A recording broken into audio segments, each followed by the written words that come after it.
Hello, friends.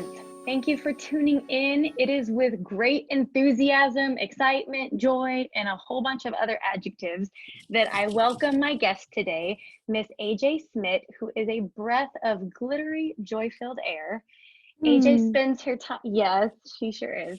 AJ spends her time creating gatherings for women who seek to live wholly embodied lives through her joy, or through her business In Joy Productions. And that's in space joy, In Joy Productions, which delightfully declares we stand for curiosity, embody joy, and fierce belonging.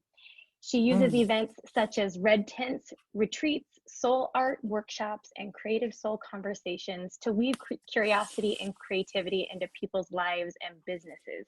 She also shares her message of living out loud through various speaking engagements and written media outlets. As a military spouse, AJ has shared her gift of bringing wonder, belonging, and joy across multiple continents and was recognized as the 2020 Lackland Air Force Base Military Spouse of the Year for her work in helping military spouses create a sense of community and lean into vulnerability, boldness, and embodiment. And with that, I thank you, AJ, for being here today. I'm excited for our dialogue and look forward to where this episode takes us. Oh my goodness, me as well. Oh, Yeah. Thank you for having me. I'm stoked for this conversation. Yes. So I want to start because I was thinking as I was preparing for this interview, I was thinking about the first time we met. And we get in a car, we're taking a road trip, day one that we've met. And what you asked was, what is bringing you joy lately? Now, That's a good question. not how are you, what's up? Like, that's what I'm used to hearing. But what is bringing you joy? And I remember, like, at first I was like, what? And then I was like, it was like delightful response after that. I was like, oh, that's a fantastic question. Let's go there. So how do people tend to respond to you when you ask that question? They respond exactly like that. Sometimes people say, oh, I'm good. And then they're like, wait, you didn't ask me, how are you? And I was like, no, I didn't. And they're like, I need to think. I'm like, that's fine. That's okay. And then other people are like, oh, and then they'll just like river pour all these things that are bringing them joy. And then I've had a few people tear up at the question and they're like, I've never thought about that before. And then some people are like, I don't have anything in my life bringing me joy lately. And so it's a definite, like, let's go swimming, like dive in deep kind of question that has gone a lot of ways, but it's started a lot of good conversations. And then when people are like, I don't have any joy, it's like, okay, what was a moment that brought you hope this week? Or when was the last time you smiled?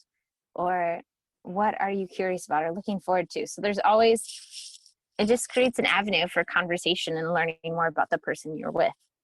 Yeah. And that's exactly it. It felt so much like, oh, you actually want to connect with me. Like so often it's, oh, hi, how are you? And it's sort of the perfunctory, like, oh, fine, good. But yeah, what's bringing you joy is like, hey, I see you and I actually want to connect with you. Like, I want to hear about you. I want to jump into your soul and into your heart, into your mind. It was such a lovely, it's such a lovely greeting. I dig it. Yeah. That makes my heart happy.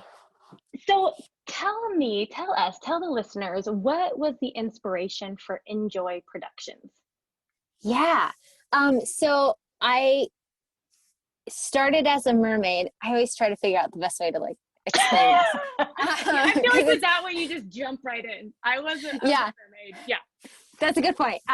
So part fish, but not really. I'm not an otherkin, which somebody thought I was once and wouldn't hire me. And I was like, no, I'm a human. I just perform as a mermaid. But so I perform as Mermaid Harmony, and I was doing that in Hawaii and Germany. And then I came across a book called Moontime by Lucy Pierce, and it's about red tents. And red tents are places where women gather to talk about their cycles, life, womanhood, all of the things and the things we don't talk about. And so I was doing that. And then I started doing henna. And so it's kind of like I had these multiple different things I was doing, but all of them gave people access to wonder, creativity, and joy, and helping them kind of weave that into their lives. And so it's like, I need an umbrella, because it's kind of weird to be like, the mermaid teaches you about your menstrual cycle. And people are like, I'm sorry, what? And I'm like, well, I mean, I'm in human form when it's happening. So the Enjoy Productions came about because it was like, what's the common threads? And it was joy. And so because some of it's entertaining, some of it's evenings of gatherings, and some of it's art, Productions was a good umbrella. Yeah. And, do all things enjoy. So that's what we're doing. That's why I named it Enjoy Productions. That's great. So you just mentioned, and I want to jump in, you just mentioned that you talk about things that women don't often talk about. And Yes. And you say, we stay silent and we suffer alone. So kind of jump into that, like provide us some examples, maybe of what you've experienced of women silently suffering around, or the things that you guys talk, or that you tend to bring up in your groups, or whatever version. Yeah. 100%. So a lot of women don't talk about, or I guess content warning, rape, miscarriage, all that jazz. A lot of people, 1 in 4 women have been sexually assaulted, or I think it's 1 in 3. And I think 1 in 6 have been raped, and 1 in 4 have lost a baby. Those aren't things we talk about though. And we sweep them under the rug, or we don't believe them, or we say, oh, it's her fault. And periods is a whole other thing. Like, oh, vaginas, like it's almost like vagina and like Voldemort are equal, like she who shall not be named, and so anything that happens, PCOS, endometriosis, a lot of women are suffering silently. And for me, I was 27 about to get a hysterectomy because my birth control kept trying to kill me. Like I kept switching birth controls, and every time my uterus is like, no, like not today, not today, Satan. And so finally I was like, fine, you can leave. But I felt crazy, and I felt alone. And like the doctors were like, no, you're fine, as I'm curled up in a hospital in China, like crying, and I can't move. And I'm like, obviously it's not fine. But so many women are told, no, you're fine. And so we kind of alienate ourselves. But once we start talking, then all gloves are off, because then it's like, oh, you too? And the cool thing about that is, because we don't talk about these things, we have shame and guilt that builds up, right? And then like, where do we store that? Of course we store it in our womb space, right? We just shove down trauma and resentment and fear. And then it causes even more problems, because our emotions and our physical bodies are linked. But that's a whole other story for another time. But when we're gathered in story, in our red tents in person, one woman shares a womanhood story. And so she shares her story of what it means for her to be a woman. And maybe for a trans woman, that's about her, transitioning. Maybe for one woman, it's about giving birth. For maybe another, it's about how her mom wasn't there growing up, and so she learned from her aunts. It could be anything: first blood, miscarriage, rape, all that jazz.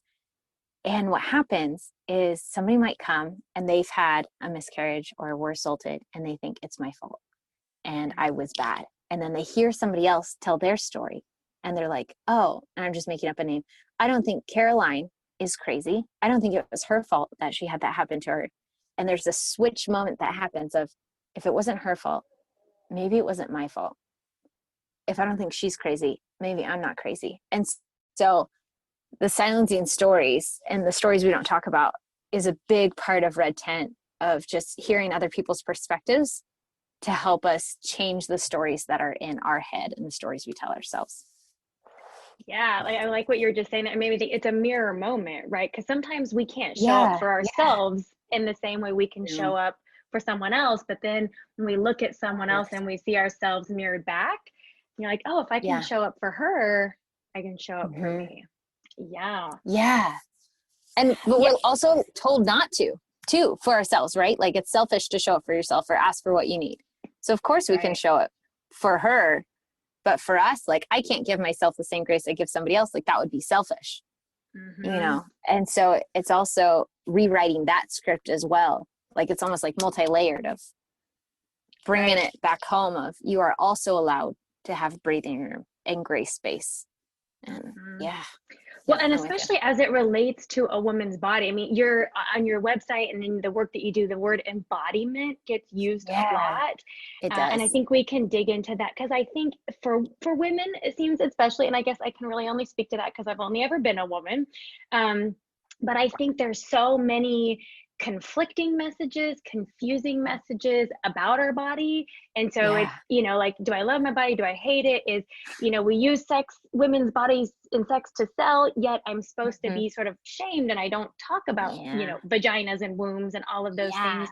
So it's so easy to become disembodied and not really Mhm. be present inside. So maybe kind of speak to that. Like, when you say embodiment, what do you mean? And then sort of walk us down the path of the things that you do to help women become more embodied. Oh my goodness. These are such great questions. I love it. This is fantastic. Bring it. Okay. So embodiment to me, I say that word because it feels like there's no better other way to say it, of when you're aligned and you're walking in the fullness of who you were created to be, or moving in that direction. Embodiment means to me your mind, body, soul, spirit, everything is kind of online. Mm-hmm. It means showing up fully, taking up space. It means asking for what you need, setting boundaries. It means taking care of the temple of your soul, which is your actual physical body. So often we think, oh, like there's a lot of spiritual bypassing happening right now, both in the Christian world and the pagan world, of just like, oh, it doesn't matter. Like, this is just my physical body. Like, like I just hate her. But like, oh my goodness, you get one. You cannot exist outside of your body, right? And so there's this big disconnect, yeah, like you were talking about, where we treat our bodies like crap, and then we're surprised when we struggle with joy and happiness and intense emotional feelings, when we won't allow our body to process them or feel them, and we kind of make our body our enemy. But part of the thing I talk about in Red Tents too is emotional healthy processing. And I firmly believe that your body has to be a part of that process while you're doing that, because your body's kind of regulating, right, your nervous system and all that stuff. But if you're repressing things and trauma and keeping these like shame stories, it creates tension, it creates stress. But man, okay, so that feeling, that moment when a woman walks into the room and like the room goes cold, like you can kind of feel like she's almost sucking the energy out of it, and you're like, oh gosh, she's here, right? We also know when that person walks into the room, that just lights up the world, like lights up the room, and you're just like, oh, and you just feel relaxed, like, oh cool, like they're here, like I feel so at ease. Like that's an embodied person, that like they're fully present. And so I believe that we're all walking each other to become fully present and fully like how you're created to be. So that's what That's a means to me. beautiful, beautiful illustration, because you can absolutely imagine that those women that walk in there and it just feels like it doesn't matter how big their physical body is, it just feels like they fill the whole room, right? Yeah, And of course, yeah, then we all aspire to that, right? Like we want to, take off the cloak and just like step into our goddess nature and like really embrace that. That's beautiful. That's thank you. beautiful. Yeah, and you said you used the word taking up space. Yeah, Like we can't be too big. And I think, of course, that applies to, I mean, again, so many women and men too, and all different versions wherever you are on the spectrum of gender identity. yeah, It seems to be mostly in the women world, but this idea of like, we're meant to be small and we're supposed to look a yeah, certain way and talk a certain way. And I know I've heard you speak on this idea of you stand for the women who've been told like you're too much or you're too yeah. little, you're taking up Oh my too much goodness. space, and Yeah, so tell us about that. yeah. So the way I kind of see it is that when we're like born, like God gives us our soul song in our songs, in our soul, and like you always hear me be like, sing your soul song. And so for me, taking up space looks like you get these nudges, right, in your soul or in your gut of like this feels like more freedom, this feels like more space, this feels like a truer whole, like yes. And so taking up space, I originally got the idea from Chrissy King, who is a fitness nutritionist lady. She's phenomenal. You can find her on Instagram. But she had this hashtag take up space. And it was just like, where are you shrinking for the comfort of others? And the other day, even, I was thinking, like, how often do we cut ourselves down or like cut off slices of ourselves for the pleasure of other people, like for other people's pleasure, and instead of our own, or for what we are here to do. And not everybody, there's there's weird feelings about the idea of calling, but for me, I feel like calling can feel weird when you make it like one specific thing. But what if your calling is to love well, is to nourish the people around you? Like if we all did that, and took care of the earth, gosh, our world would be so much better.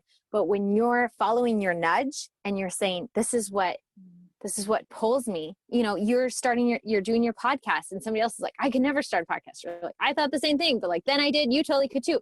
Then they start, it's almost like these ripple effects and like catching fire, like a Gondor calls for aid. And Yeah. but that's exactly what it is when you're taking up space, you're giving permission for other people to do. It's kind of like red lipstick or dressing for joy, all of those things. You're just being a walking permission giver for other people, because when you keep your head up and you put your shoulders back, you take in more of the world as well, right? You're more perspective, you're more aware of things and you get more perspective. But it's just, we weren't sent here to play small. So like, let's stop acting like it. Like if you're not a mistake, don't act like it. Right. And I think a lot of us are taught, through society, that you're not supposed to take up space or ask for what you need. Like you should be small, but it's like, you're here for a purpose and a reason. Yeah. Like get curious, have fun, live with joy, love well. I get excited. Yeah, no, well, and me too. And so I'm thinking like, so for the listeners out there who are feeling like me right now, where like, I want to stand on my chair and like beat on my chest and go like conquer the world. Yes. Yes. And we have these moments when we're in connection like this, or you're doing whatever, like sets your soul on fire. And we have these build up moments. And then oftentimes, we have those little, like our light switch has been flipped. We have been turned on in these moments. Usually, it's at a retreat or you're at your women's group or whatever. And then, and then you go back to quote unquote your real life. Right? Totally. Like, what do you say to people that, again, you're setting people on fire, you're opening them up and you're saying like, live your life. So what tips, what tips or nuggets do you give to people that like, and here's how you actually put that into action. Here's how you sustain that. Here's how you grow that. What does that look like? Yes. Oh, I love that.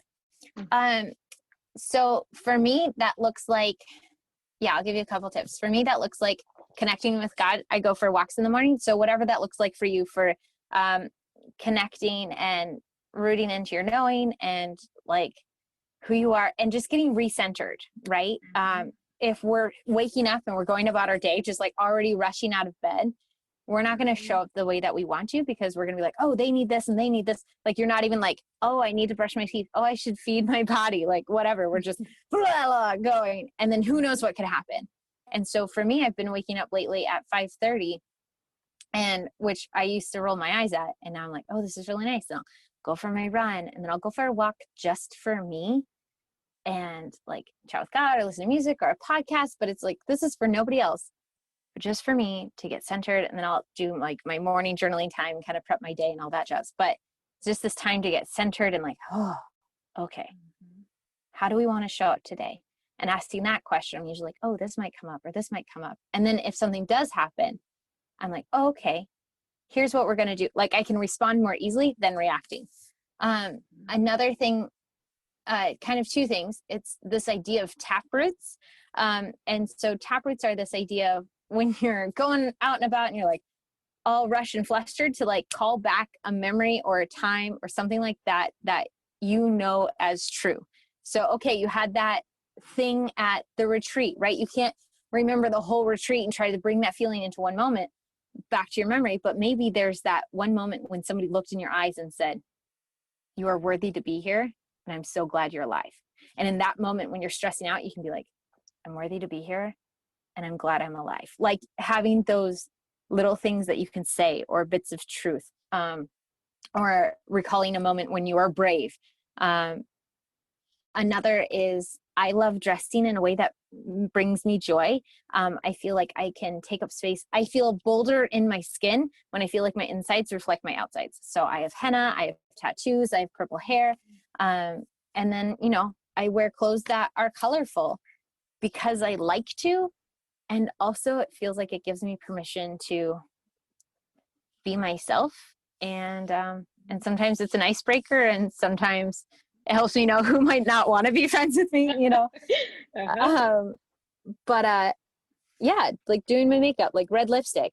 Then when I look in the mirror, I'm like, oh, she's a bold woman. She's wearing red lipstick. Oh, that's me. So Mhm. it might seem like silly things, but there's these little things you can do to kind of set yourself up of like, no, actually, I am going, yes. We've got, Yeah. you know, I refuse to wear real pants. So I've got like leggings that look like jeggings Yep. right now. You know, they look like real people pants, everybody else, but like I'm comfortable.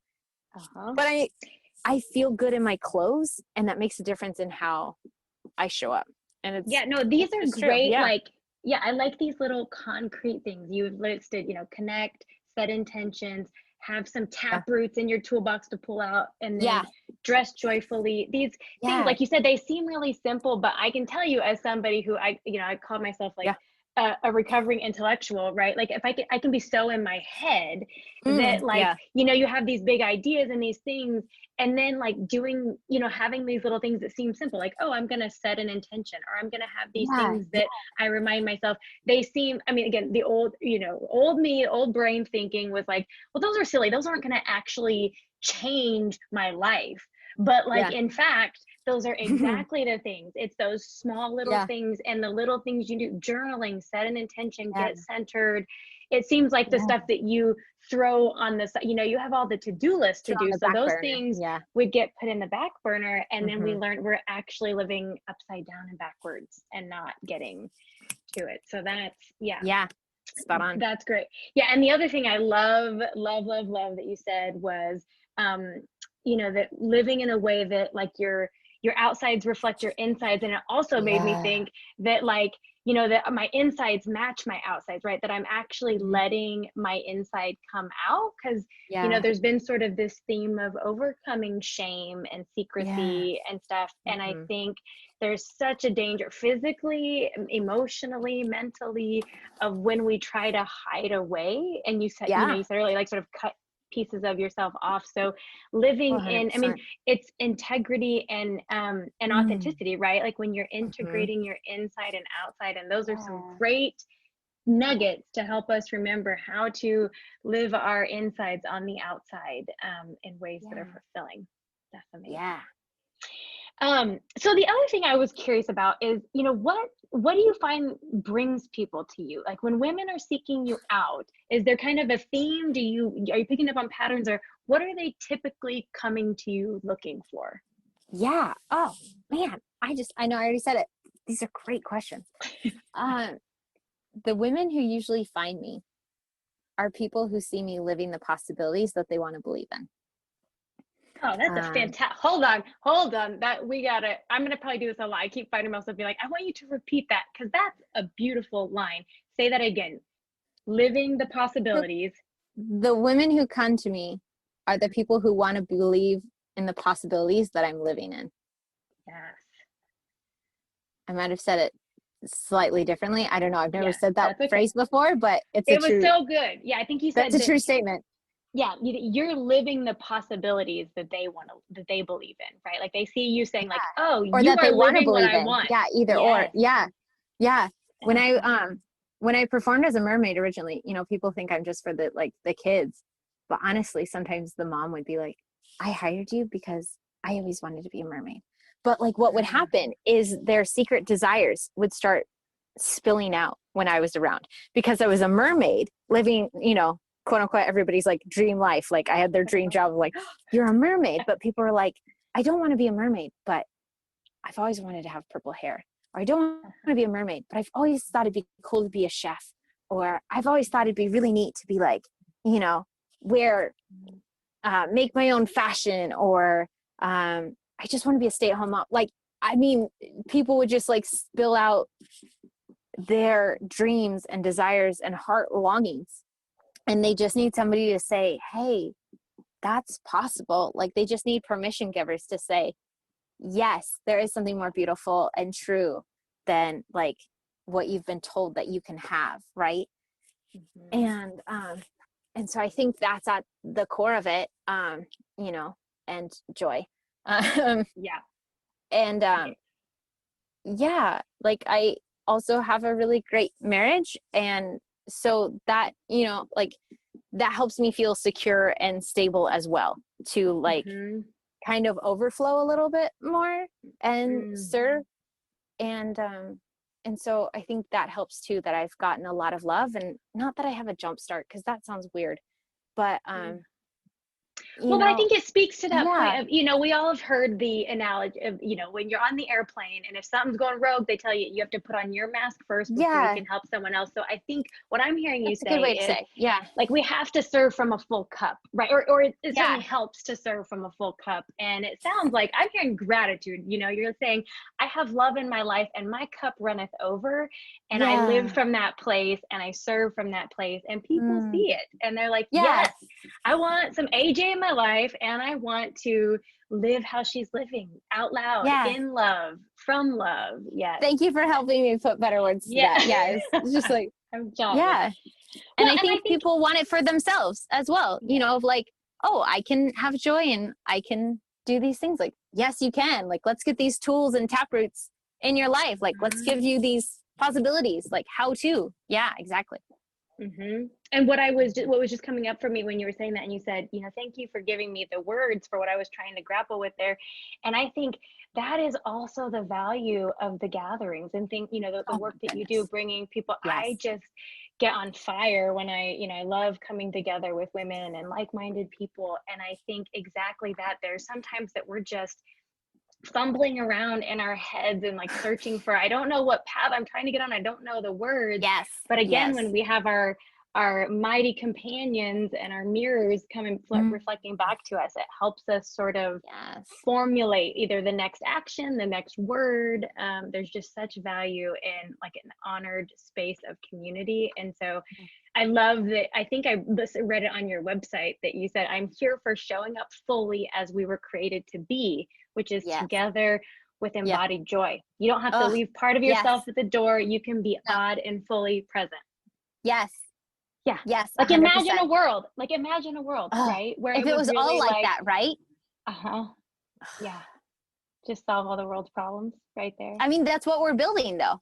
Yeah. Like when I first found out about red tents, and I was like, what? There's a place where women can share their stories and be vulnerable and like honest with each other and talk about the things we don't talk about? Yes, please. But the nearest one was 2.5 hours away and in German. And I speak enough Mm-hmm. German to go grocery shopping, but not to talk about the innermost cycles of my soul. And so I Uh-huh. was like, God, what do I do? And it was like, build it. And I was like, Yeah. and so now it's like, okay, what kind of world do we want to live in? Well, I want to live in a world where women are encouraging each other and leaning on each other and creating village, whether that's online or in person, and so it's like we're building the world that we want to live in.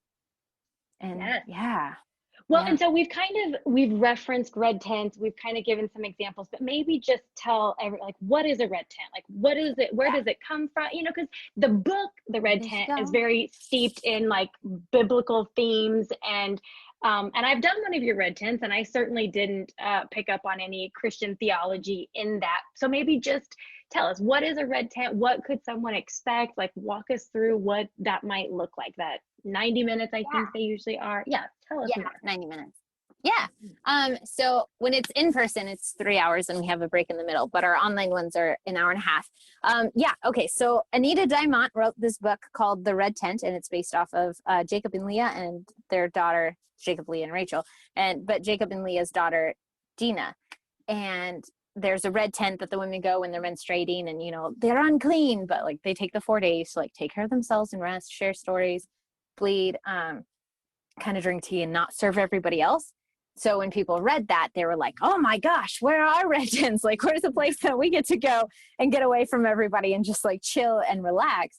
And so it started, and there's always been like moon lodges or red tents across the world. And, and some are good and healthy, like the Native American traditions, and some are, can have actually killed people, like in India Oh. and parts of Africa. Yeah, because it's not hygienic in certain places of like how they have it set up. But for our purposes, the red tent movement that started was like an evening or a whole day once a month where women would gather to share their stories. And it's open faith and sober space. So we have Christians, we have pagans, we have atheists, we have everything in between. I'm a Christian, and so some of our themes reflect learnings that I have, but you can come with whatever.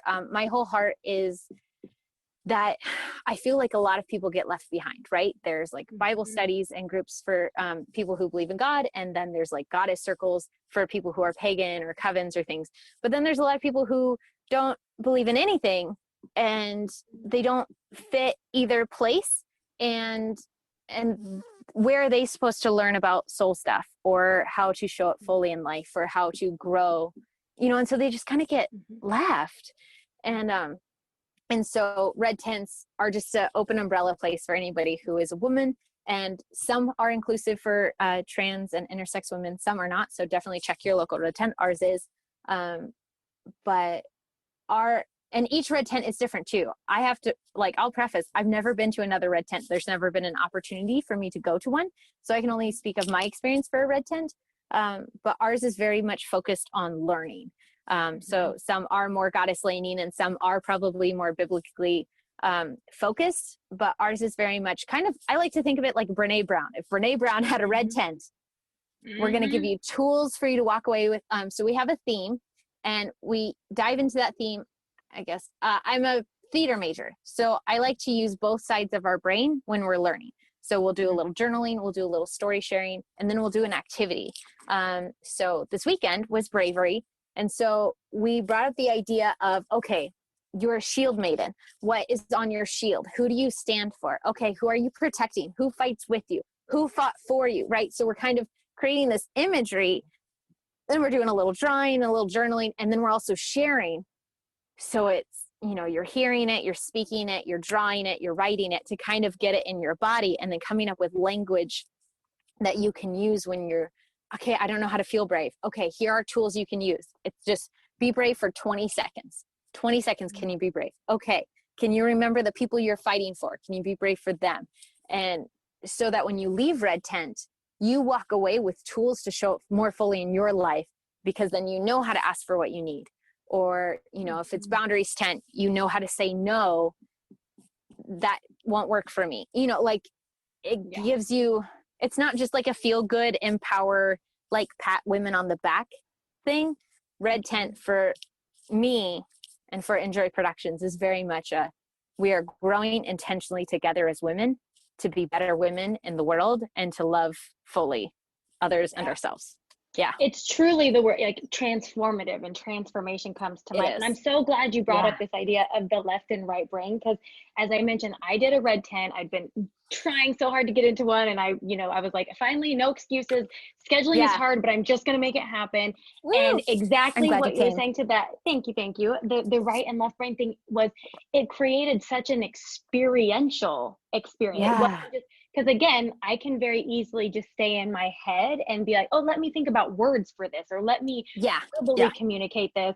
And I shared with you and the women in the group, it was a rubber band stretch moment for me, because it felt uncomfortable to go into that other side of my brain, the quote unquote creative side or artistic. And I found, because then experientially you go through that process of oh, this feels like self-doubt. And I feel this coming. I feel like, am I doing it wrong? Mine's not as creative. Where are my pictures?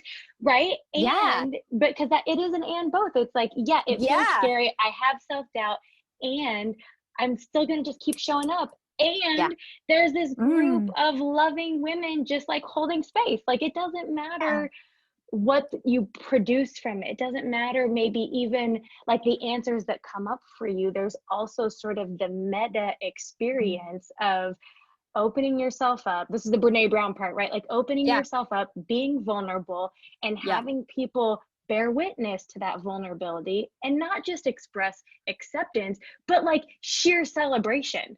You fumble through it, girl. You make quote unquote mistakes. You get embarrassed. You say what you didn't mean to say, and we are going to be here lovingly celebrating you.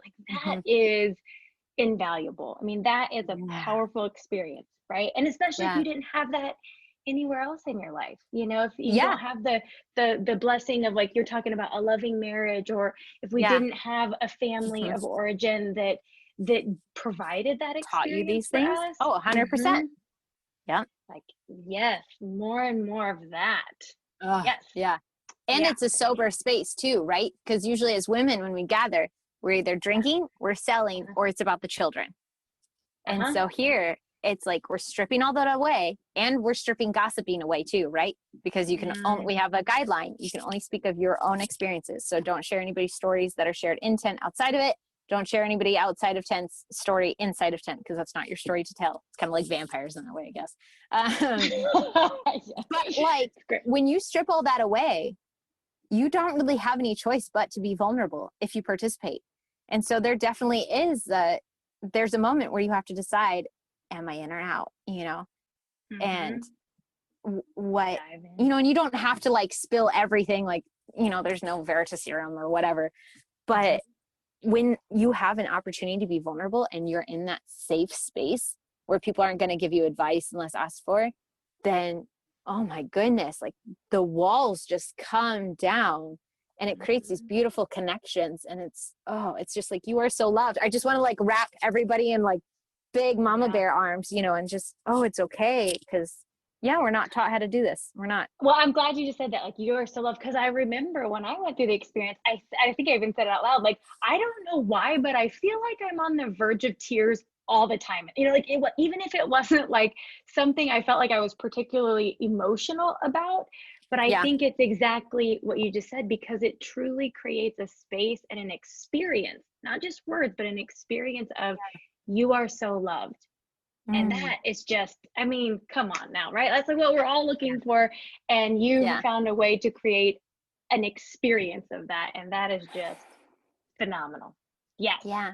And that's the heart of it. In the big picture too, is just like, so many people don't feel wanted and they don't feel loved. And I just want it to be like, I love you. God loves you. Come sit at my table. You don't need to believe whatever. It is all welcome here. Come eat with me. Come sit with me. Because how often do we have people elbowing people off of tables of, you can't sit with us, you don't belong here? How many people have been kicked out of churches or kicked out of families or blocked on Facebook, you know, for asking questions or, you know, on anything. And it's just like, can we have a place that is a safe haven where if you are asking a question out of honesty and integrity and vulnerability, you can ask that and we will answer. And come sit with us. Come be loved. You don't have to do anything. Just come be loved. Let me love you. So that's my heart, is to make people feel seen and wanted and loved. So that's right there. Like, so, okay, what do we do to solve all the world's problems? We have red tents. Because what you're talking about everywhere. Red tents everywhere. But really what you just described was, that's tolerance, right? And again, is the goal to create division and to be right? Or is the goal to create a community of connection where there is space for everyone at the table? And again, you're not saying like, be completely oblivious and rude and, you know, just say whatever you want. But, you know, when we come to the table and we're coming from a place of respect and honor and just wanting to be loved and loved, that's tolerance. Like, come sit at the table. There are no exclusionary criteria. Let's fumble through this life together. That's beautiful.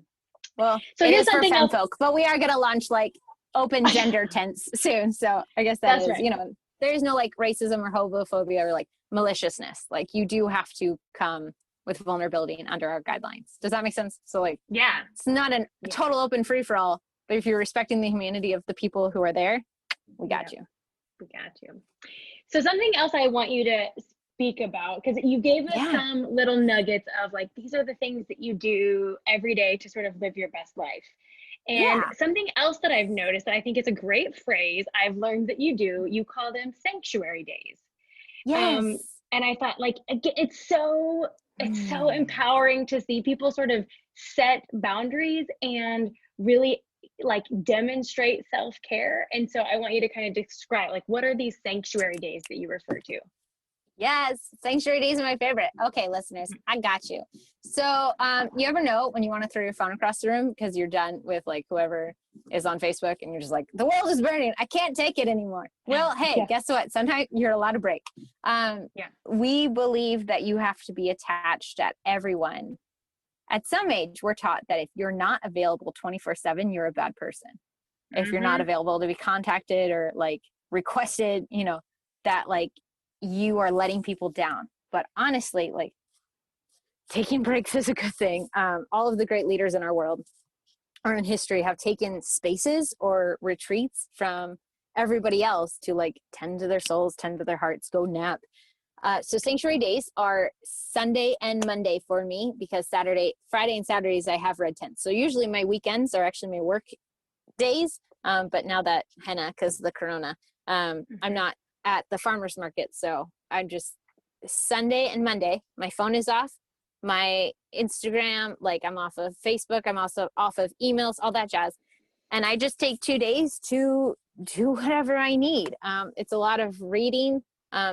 Sometimes I do some work, but Jared has gotten better at being like, AJ, actual breaks. You should take an actual sanctuary day. And I'm like, okay, one day can be a full sanctuary day. But just, going for a walk or relaxing, playing with the puppies. And it's just like this decompression. And, if it's a super emergency, they can contact Jer, and then he'll, be like, hey, AJ, you need to call this person. And I've only had one person do that once. And when Jer messaged me about it, he said it could wait till after sanctuary day. So I was like, okay, sounds good. I'll call you on Tuesday. But it has been such a relief. And especially because of the work I do, I'm always interacting and holding space for other people. So to take that time to me to recharge and be like, okay, like, nobody needs me right now. I don't have to fix anything. I can just be.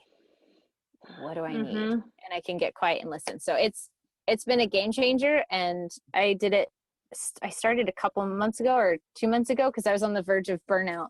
In the middle of corona, I had to pivot my entire business because it was all in person. I had to pivot online, and now we're solid, but it took a lot. And I was like, okay, something's got to change. And so sanctuary days have been a beautiful thing. And I highly encourage, even if it's not 2 days, maybe it's a couple hours, or like, okay, no phones after 5 p.m. I swear that Facebook argument will still be there. And then you'll be like, I don't want to respond. They'll be fine. They can read the article, like, your family will be okay. And if they're not, like, you have your emergency contact, they can contact, And I think maybe I say that because I've been in Germany. I've been in overseas where we didn't know right away. We found out 8 hours later or 2 days later that somebody had passed away or something had happened. So and I think it's so good, especially for like our super, high achievers, and bless the caregivers, right? Like, whether you're a caregiver in your home life, mom, or your caregiver and or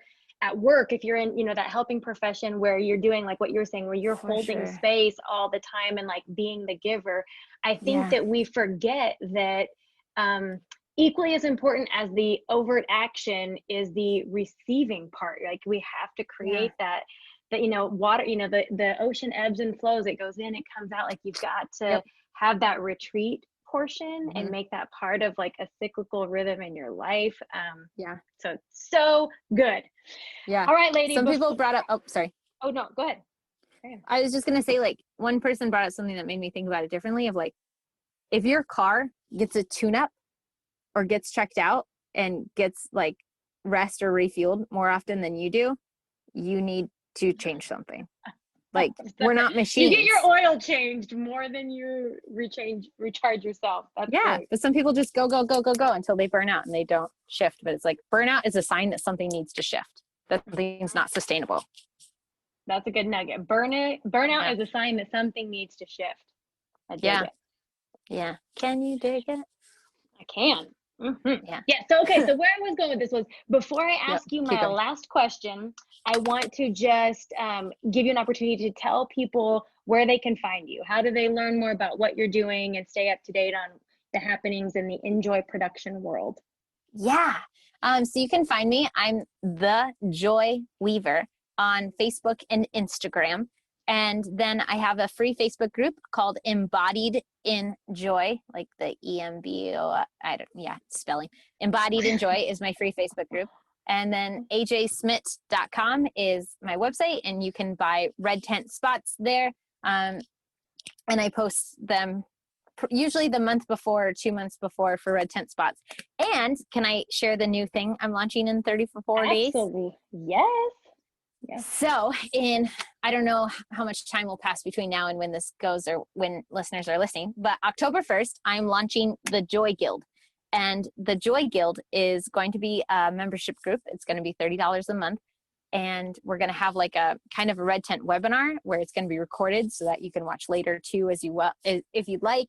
And it's going to be a community of people who are diving into this stuff, right? In real time. I'm going to do lives where I'm teaching about different subjects. We're going to have journal prompts. You get a monthly downloadable guided meditation, a monthly playlist, and then a monthly giveaway as well that I'll be doing. So it's just like, if you're craving community and you're like, yes, I want some of this, please, this is going to be where it's at. Like, we are building the life and the world that we want to live in, and we're making a village while we're doing it so that you don't feel alone.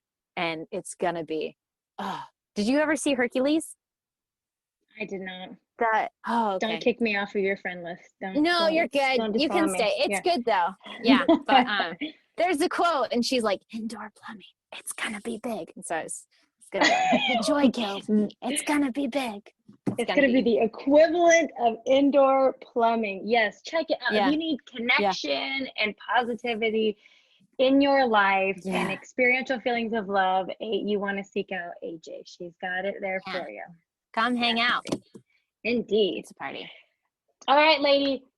The last question for us. What does it mean to you to live an unblocked life? Yeah. Living an unblocked life looks like being willing to show up for yourself. It looks like listening to your nudge and knowing when something's not sustainable and being brave enough to do something about it. We allow ourselves to get burnt out or exhausted and say, no problem, you're welcome, anytime. But also, we cannot pour from an empty cup. And even more so, if you are cutting down your own tree in service of creating fires for everyone else, you will have nothing but ashes around you at the end of your life. So tend your tree and show up well, show up fully, give permission for other people to do the same. And you're going to see these shifts and synchronicities happen in your life. But tune in and listen to your nudge. You're not a mistake. You're here on purpose. So start acting like it, love well, nourish the people around you, and take care of the earth. And be kind to people. I've spoken. High five to that. That was poetic and powerful all at the same time. That was lovely. Thank you. AJ, for being here with us today, and to all of my listeners. Until next time, my friends, stay open and stay free.